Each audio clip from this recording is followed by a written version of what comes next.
Hello mga mom and sir, welcome po kayo sa aking channel, ang Mom Flourish Channel. For today's video, pag-usapan po natin ang masayang adventure ng mga hagibis at saka ng mga hubby babe. Hubby babe o hubby babe. So, yung mga Kalingap Angels po kasi ni Kalingap Rab, kung napapansin niyo, madalas niya nang kasama sa mga sa mga niya sa pagbablog niya, sama-sama na sila. Nung unang adventure, nakasama doon sila Dara, yan, mabuti nakasama si Dara, si Carla, si Marian, 'di ba? Ang mga na-miss natin doon si Viancy, si Eden, si Rose Ann, si Inkit, 'di ba? At saka madami pang iba. And dito naman sa second adventure na magkakasama ang Kalingap Angels. Dun sa una nga pala wala rin si Angelica, no. And dito sa pangalawang adventure nila, nandiyan na si Angelica and wala si Mikris. Wala si Krista, wala pa rin si Bianca, si Eden, this time si Dara wala, pero nandiyan na si Rose Ann, and si Inkit wala pa rin. Actually, ang sabi, no, na nabalitaan natin na kaya hindi na pagkikita si Eden sa mga vlog na yun ni Kalingap Rab, kahit yung buong Kalingap Angels nandyan, ay parang nagjo-duty na si Eden sa kanyang si studies pa rin si studies niya, and medyo malayo yata yung pinagdudutihan niya, kaya malabong makasama yung bata. Si Viancy naman, ganun din, tungkol din sa pag-aaral niya ang dahilan. Yun naman ang sabi ni Kalingap Rab, kapag hindi nakasama yung angel, ay pihadong may importanteng nilalakad o pinupuntahan. At mostly naman, ang kanilang mga dahilan ay ang kanilang pag-aaral. Si Dara, tsak yan, wala yan, may kinalaman si school niya o kaya kay Bea.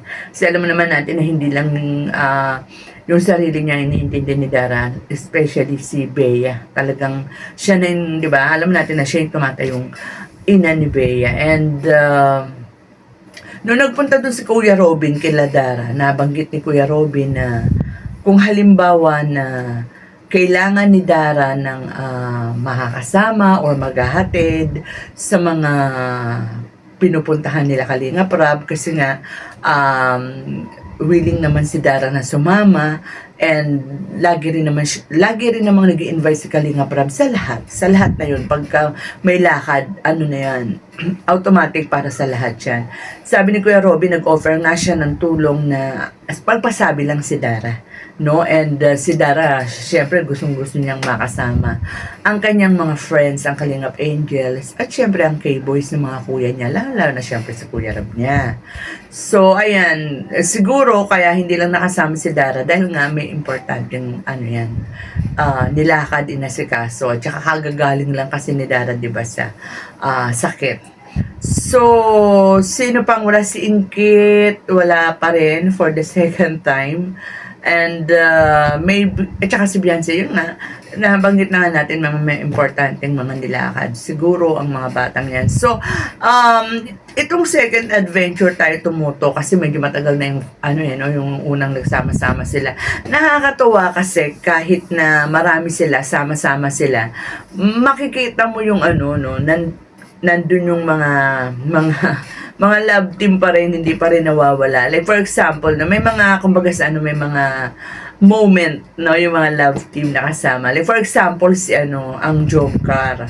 So, dyan sa vlog na yan, nakita natin na kung ikaw ay maka-Jomcar, talagang hahanga ka kay Carla. Kasi hindi niya talaga pinabayaan si Jomar na that time ay sinasamaan ng pakiramdam kasi hindi kompleto yung tulog. Alam mo naman si Jomar madalas siyang puyat. Tapos baka kulang pa yata sa exercise tong batang to Alam naman natin si Jomar medyo malakas kumain yan.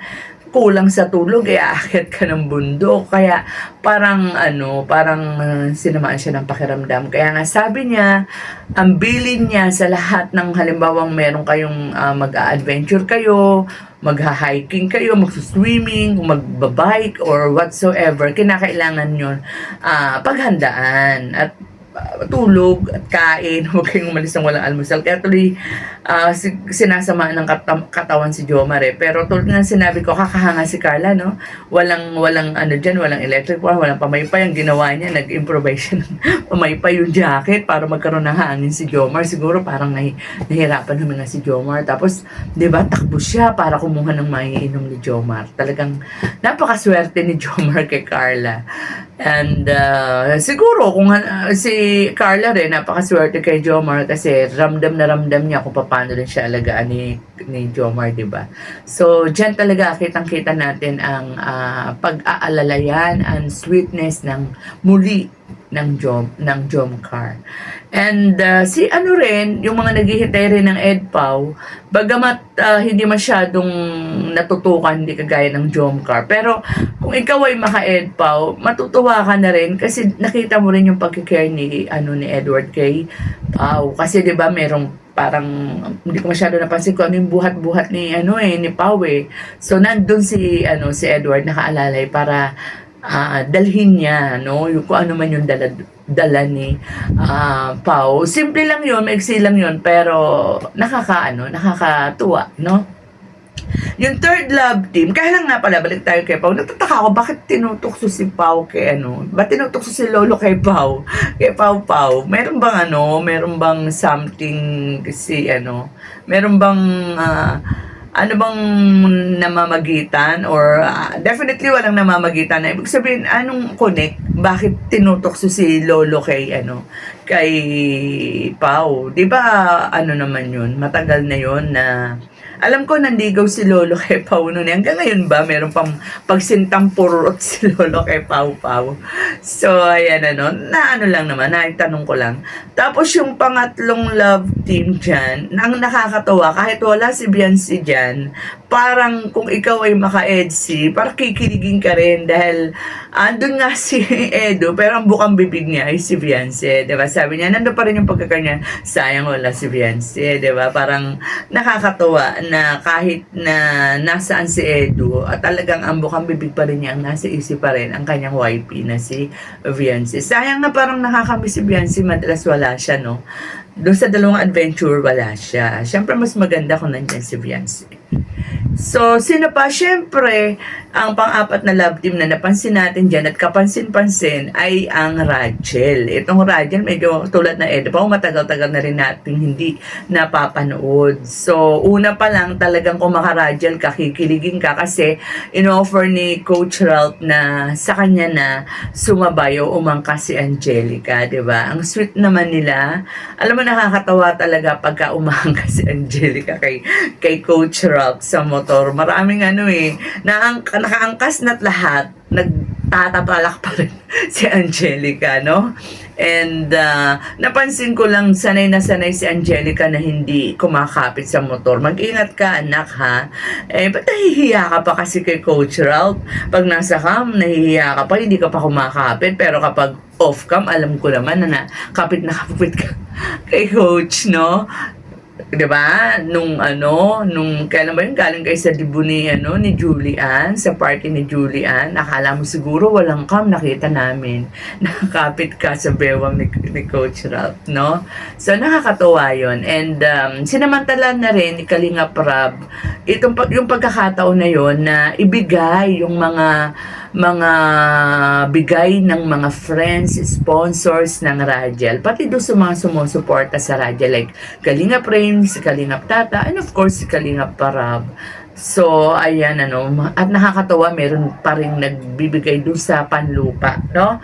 Para makabili ng lupa si Angelica, para soon siya naman ang mapabahayan. So, maraming salamat po sa suporta. At saka, napansin ko lang, no, tong mga Kalingap Angels pala, kahit mga walang makeup, kahit mga basa kasi, kahit walang ayos-ayos mga buhok, magaganda pa rin sila, no? Mga blooming silang lahat, kahit mga basa sila. So, ayan, maganda naman yung naiisip ni Rab na yan, na ang daming mga gustong pabagsakin si Kalingap Rab, ang daming mga gustong paalisin ng love team, pero sorry po, mukhang hindi naman siyempre mawawala ng ganyan-ganyan na lang ang isang grupo na alam naman natin na mas maraming nagagawang tulong sa mga kababayan natin na nangailangan, lalo na itong mga scholars yan na to. Angels lang po ang tawag niya dyan, pero ang katotohanan, mga scholars po talaga yan ni Kalinga Prab, mga tinutulungan po ni Kalinga Prab yan, mga beneficiary po niya yan. So with that mga Kalingap, hanggang dito na lang po muna ang ating kwentuhan. Sana po ay huwag kayong magsawang sumubaybay sa Kalingap, sa pangunguna po ni Kuya Val Santos Matubang at Edna Vlogs, Kalinga Prab, Jackie Tapia Matubang, at ang lahat po, sana yung mga charity vlogger po, yung mga totoong charity vlogger po na lumilingap sa mga kababayan natin mahihirap, patuloy nyo pong suportahan. Salamat po and God bless.